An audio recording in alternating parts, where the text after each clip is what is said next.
कार्यक्रममा छु।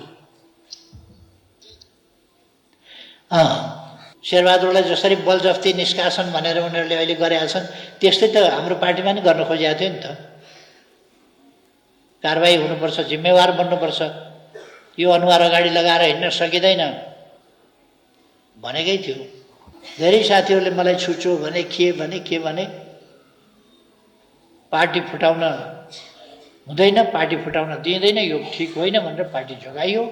मिटिङको लर्को भएर 3:30 बजे सिद्ध्याएर 4 बजे म सुत्यायो। अघि राति मात्र,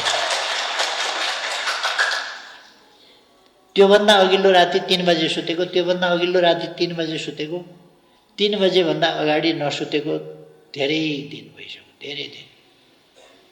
1 बजे त सुतेकै छैन। रेलको कुरा मात्रै गरेनौँ, रेलको लिक बनायौँ, रेल ल्यायौँ।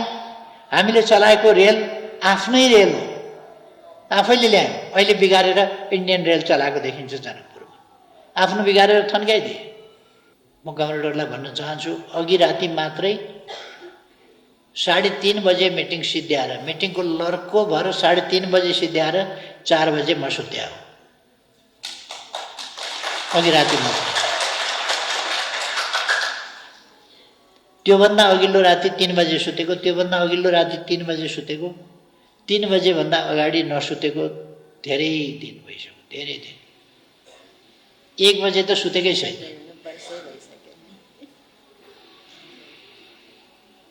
अस्ति नै प्रधानमन्त्री निवास छोडेर अर्कै मुकाम बनाएर आर्मीको सुरक्षामा बसेका बेला अलिक समयमा सुतिन्थ्यो, समयमा उठिन्थ्यो।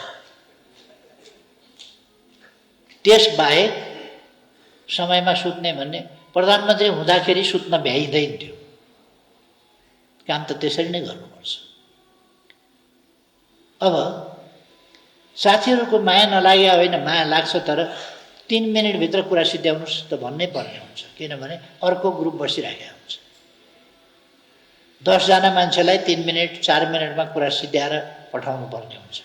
त्यो अहिलेको परिस्थितिको बाध्यता हो। हामी हमलाको बीचमा छौँ, आक्रमणको बीचमा छौँ, विरोधीहरू लागेका छन्। काङ्ग्रेस पार्टीमा अहिले जे भएको छ हाम्रो पार्टीमा त्यही गर्न खोजेका थिए। 1 वर्ष अगाडि नै महाधिवेशन गरेर हल्ला भ्रमहरूको तुवालो चिरेर शेरबहादुरलाई जसरी बलजफ्ती निष्कासन भनेर उनीहरूले अहिले गरेका छन् त्यस्तै त हाम्रो पार्टीमा नि गर्न खोजेका थियो नि त। कारबाही हुनुपर्छ, जिम्मेवार बन्नुपर्छ, यो अनुहार अगाडि लगाएर हिँड्न सकिँदैन भनेकै थियो। त्यसो भए जनताले फैसला गरून्, कार्यकर्ताले फैसला गरून् भनेर 1 वर्ष अगाडि नै महाधिवेशन तानेर हामीले महाधिवेशन गरेर एउटा फैसला गर्यौँ। यही नौबत त हाम्रो पार्टीमा पनि आउँदै थियो नि, तर पार्टी जोगिएको छ, पार्टी एकजुट बनेको छ, महाधिवेशनले एउटा फैसला दिएर टुङ्ग्याएको छ र हाम्रो पार्टीका विरुद्ध जुन षड्यन्त्र थियो त्यो षड्यन्त्र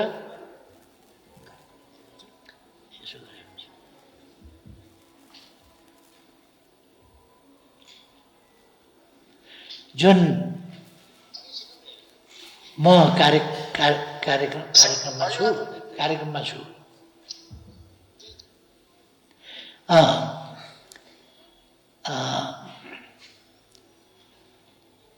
हामीले पार्टी माथिको हमला एकपटक होइन,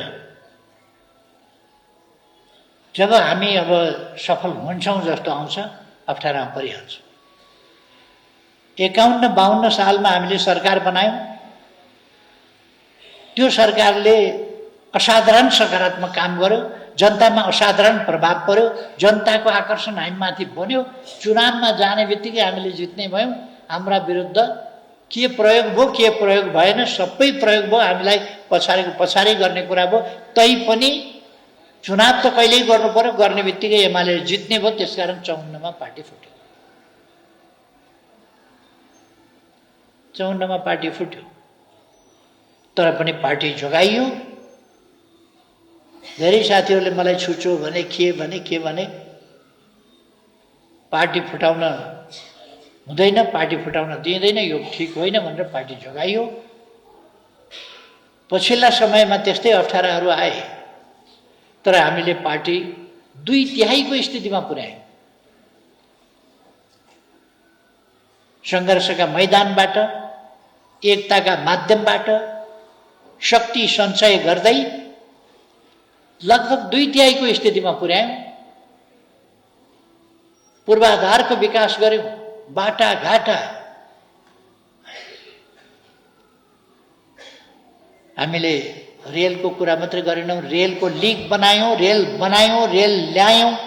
हामीले चलाएको रेल आफ्नै रेल हो, आफैले ल्यायौँ। अहिले बिगारेर इन्डियन रेल चलाएको देखिन्छ जनकपुरमा, आफ्नो बिगारेर थन्काइदिए।